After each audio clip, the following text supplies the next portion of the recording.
Hey friends, welcome back to the channel. Today we're making chili crisp hot oil. You know that condiment you buy at like Trader Joe's that has that really crunchy fried garlic in it and the spicy chili oil? Yeah, that's what we're making today. This stuff is excellent on noodles or dumplings, but it also makes a really good marinade for stuff like seafood. So to get this started, all I've done is take a 1-quart jar and I've got it in a bowl of hot water because I'm going to be pouring the hot oil into the jar and I don't want my jar to shatter.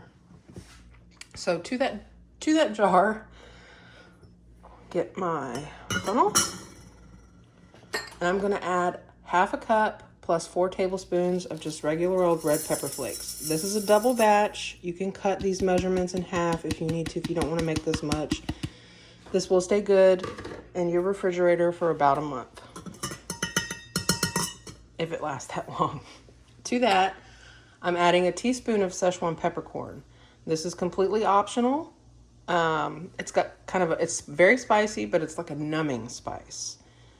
So if you don't like, super spicy, just leave these out. And if y'all catch me sneezing here in a second, well, because I'm constantly trying to tear gas myself in the kitchen.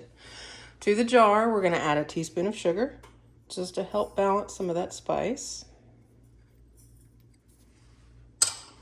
And a pinch of salt. The salt is to taste, really. That was about a 1/2 teaspoon. We're going to go ahead and move over to the stove, so I will be right back. All right. In a small saucepan, just enough to hold about 2 cups of liquid, we're going to add 2 cups of any neutral flavored oil you want to use. It needs to be high heat oil. Things like avocado oil, sunflower oil. I'm using canola oil. Any of those will work, but it needs to be able to have a high smoke point so that you don't scorch your oil, because that would give it a nasty taste. So 2 cups of oil into a small saucepan. I'm going to put the heat on.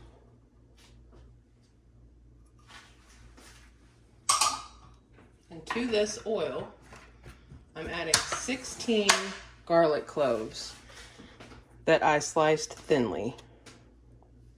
I guess you could dice these if you want, but part of the crisp of the, chili crisp is not just the pepper flakes, it's the fried garlic. So I, as thin as you can get them, 16 of them. This is garlic that I grew, and man, it is pungent. My hands are probably gonna smell like garlic for days.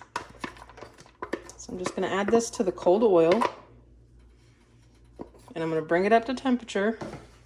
And basically all we're doing is just frying the garlic until it's golden. This next step is also optional. To this, I'm going to add 2 cinnamon sticks and 2 star anise. Adds a really nice flavor to your chili oil, but if you don't like those flavors, just don't add them. Just stick with the garlic.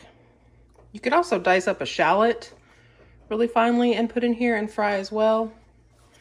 But I didn't have a shallot, so this is what we're doing. So we're going to just basically let this go over medium heat until this garlic is brown. You don't want to burn it. Don't walk away. Babysit your garlic. Once the garlic is nice and crispy, light brown, I'm going to skim it out of the oil and put it in my jar. So I'll be back once the garlic has had a chance to fry, and I will show you what that should look like, and we'll move on to the next step. Just wanted to show you guys really quick. We're not, cooking this on high. The garlic is just kind of simmering away in the oil. This is imparting the garlic flavor and the flavor of the star anise and the cinnamon into the oil itself. So just keep your heat kind of medium high. Don't put it all up all the way and max it out. Just take your time with it. Keep an eye on it. Give it a stir to make sure nobody's sticking. That didn't take very long at all, like maybe 5 minutes. You can see how the garlic's brown, crispy. You can hear it rattling around in there. So what I'm gonna go ahead and do now is remove these cinnamon sticks and the star anise, not the garlic. Back in there.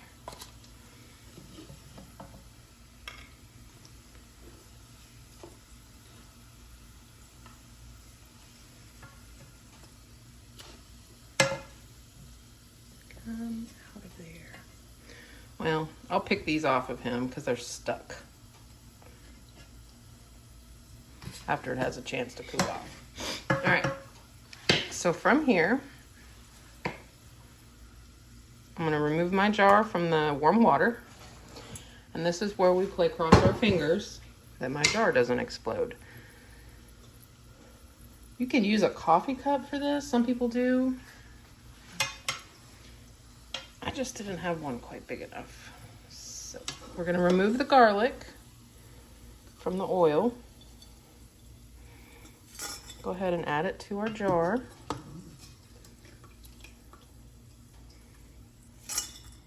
You can hear how crispy that is. It's not burnt though. You wanna stop just before you think it's done, because it's gonna, just the residual heat is gonna continue to cook the garlic.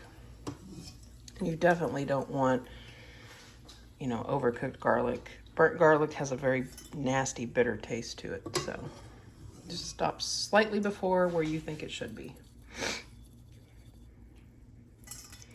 And sorry for the sniffles, guys. The peppers are already getting me.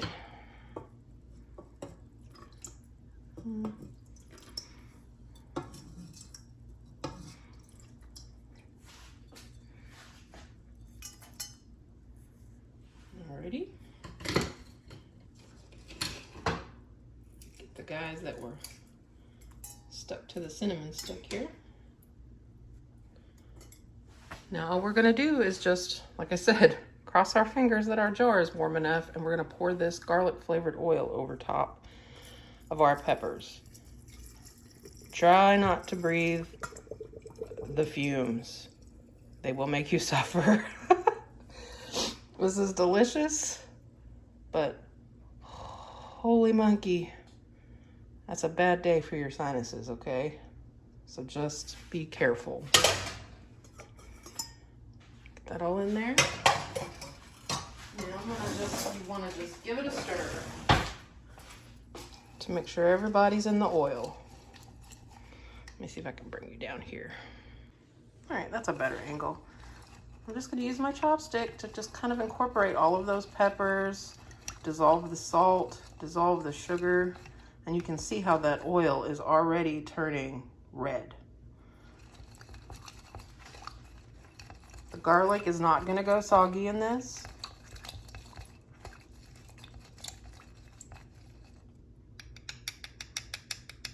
And that's it, you guys. Quick recipe today. All I'm gonna do is put an old lid, one that I've used for something else, because like I said, this has to go in the refrigerator. I'm gonna let this sit here for at least half an hour until it cools off some. And then I'm gonna stick it in the fridge. Now, your oil may solidify in the refrigerator. If you know that you're gonna use this up pretty quickly, you can leave it out on your counter for like a couple of days. I wouldn't do much more than like 2 days. But if you're not, and you stick it in your refrigerator and it gets solid, just set it out for a little while before you're going to be wanting to use it. It'll return to this consistency. It won't take very long at all. So yeah, you guys, I really hope you give this a try. Like I said, this is a really good dupe for the one from Trader Joe's. It's delicious. I'm probably going to share this with my brother-in-law and my mother-in-law. They love spicy stuff. But if you try it, leave me a comment in the box below and let me know what you think about it. I want to thank you guys for watching.